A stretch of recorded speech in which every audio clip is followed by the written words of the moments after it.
लुधियाना की सुनसान गलियों से दूर एक पुरानी जर्जर इमारत के बेसमेंट में डॉक्टर ज्वाला की एक गुप्त लैब छुपी हुई है।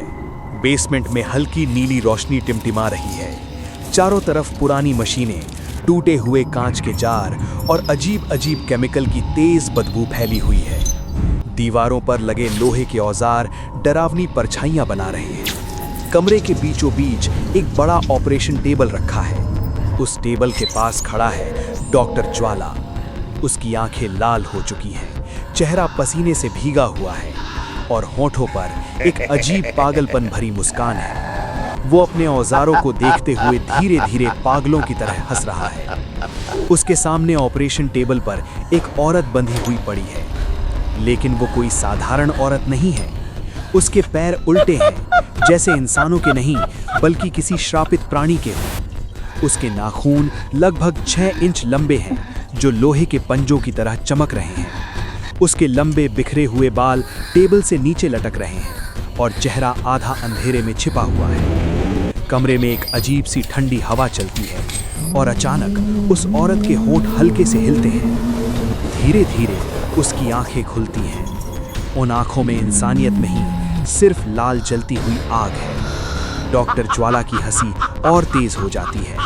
वो झुककर उसके चेहरे के पास आता है और फुसफुसा कर कहता है, आखिरकार एक असली डायन मेरे हाथ लग ही गया। पूरी लैब में खामोशी छा जाती है और उसी खामोशी के बीच अचानक डायन के होठों पर भी एक डरावनी मुस्कान फैल जाती है। डॉक्टर अपने औजारों को तेज करते हुए ठंडी आवाज में कहता है, लोग कहते हैं डायन के दिल नहीं होता, आज मैं देखूंगा इसके अंदर क्या है। वो बिना किसी डर के डायन का पेट चीरने लगता है। जैसे ही चाकू उसकी त्वचा को छूता है, अचानक लैब की लाइटें जलने बुझने लगती हैं। कमरा अजीब सी ठंडी हवा से भर जाता है। लेकिन जो होता है उसे देखकर डॉक्टर भी एक पल के लिए सन्न रह जाता है। डायन के शरीर से खून नहीं बल्कि गाढ़ा काला धुआं निकलने लगता है। ऐसा लगता है जैसे उसके अंदर कोई अंधेरी दुनिया कैद हो।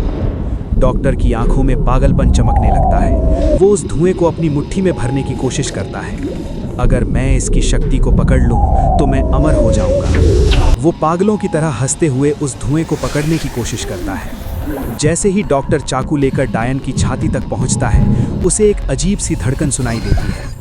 धक धक धक। डॉक्टर रुक जाता है, लेकिन ये धड़कन डायन की नहीं थी। ये उन हजारों लोगों की धड़कन थी जिन्हें उस डायन ने सदियों में मारा था।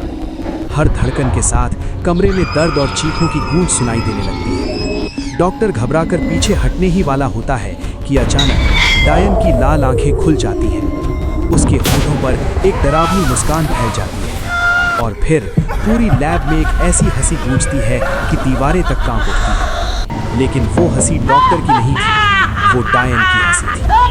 अचानक डायन डॉक्टर का हाथ कसकर पकड़ लेती है। डॉक्टर की आंखों में पहली बार डर दिखाई देता है। डायन धीमी लेकिन खौफनाक आवाज में कहती है, तू मेरा ऑपरेशन करेगा? फिर उसकी मुस्कान और गहरी हो जाती है। मैं तो सदियों से तेरे जैसे पागल इंसान का इंतजार कर रही थी ताकि मुझे एक नया शरीर मिल सके।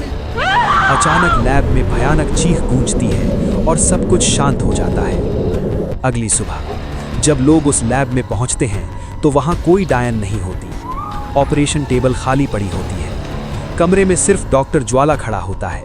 वो बिल्कुल सामान्य दिख रहा होता है, जैसे कुछ हुआ ही ना हो। लोग राहत की सांस लेते हैं, लेकिन तभी एक आदमी की नज़र उसके पैरों पर पड़ती है और उसका खून जम जाता है। डॉक्टर ज्वाला के पैर उल्टे हो चुके थे। वो धीरे धीरे शीशे के सामने जाता है, अपने नए चेहरे को ध्यान से देखता है और फिर वही खौफनाक हंसी हंसने लगता है। अब उस हंसी में डॉक्टर नहीं था, उस हंसी में डायन जिंदा थी।